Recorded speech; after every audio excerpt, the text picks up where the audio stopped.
poucas semanas, os tribunais italianos autorizaram que fossem desligadas as máquinas que mantinham viva Eluana Englaro.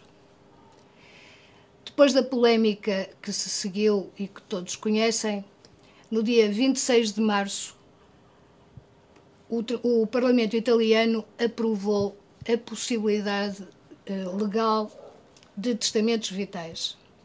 Os testamentos vitais são declarações antecipadas de vontade que qualquer cidadão pode fazer perante notário ou perante 3 testemunhas, nas quais indicam, por exemplo, que não querem que exista uma obstinação terapêutica no sentido de os manter vivos, artificialmente, com recurso a técnicas artificiais, como sejam os fluidos intravenosos, os fármacos, a alimentação artificial ou qualquer tratamento que possa prolongar uma sobrevivência que o próprio considera incompatível com a sua dignidade.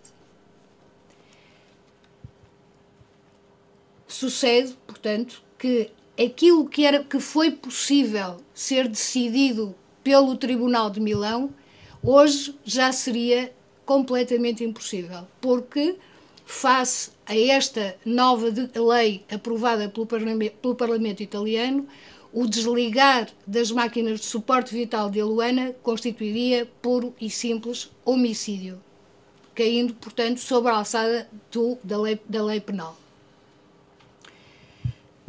Esta situação suscita várias questões importantes.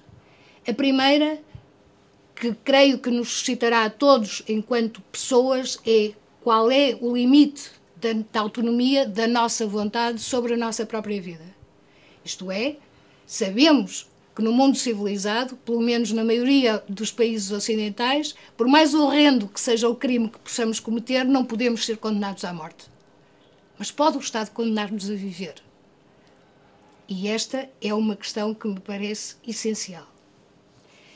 A Comissão Portuguesa de Bioética entende que existem limites à intervenção do Estado e que existe, ou que deve existir, uma esfera de respeito, uma zona de respeito pela liberdade individual, autónoma e livremente expressa.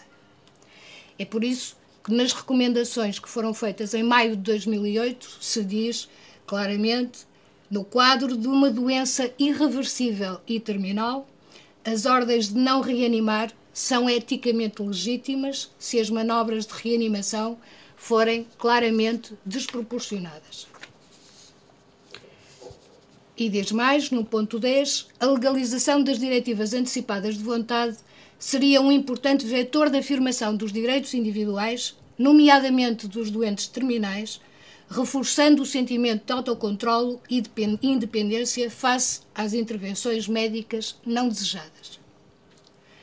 Vejamos um exemplo. Imaginemos que alguém... vamos supor até que isto se passa num Estado que tem essa limitação que tem atualmente a Itália.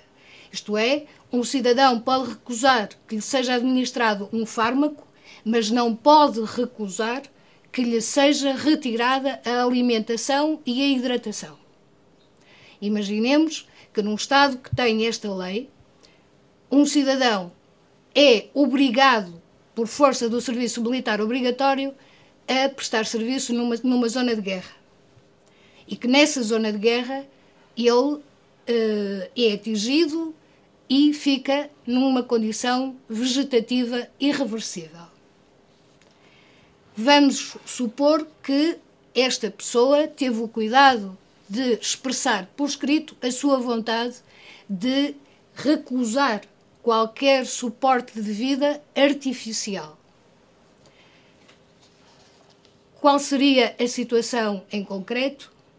A situação em concreto seria que o Estado, em nome de valores muito provavelmente respeitáveis, não hesitou em mandar, em obrigar um seu cidadão a combater num cenário de guerra em que as possibilidades de ser morto são elevadas. No entanto, não lhe reconhece a capacidade de, num estado vegetativo que a medicina considera irreversível, ele possa ter o direito de partir em paz, sem ser sujeito a viver, como a Luana, 17 anos, ou até porventura mais, num estado completamente irreversível e sem que, porventura, os pais, se tomassem a mesma atitude, pudessem não ter hipótese de escapar a uma acusação e a uma condenação por homicídio voluntário. Creio que esta é uma matéria que deve ser refletida também ao nível do Estado e reivindicada pelos cidadãos como reserva da autonomia individual.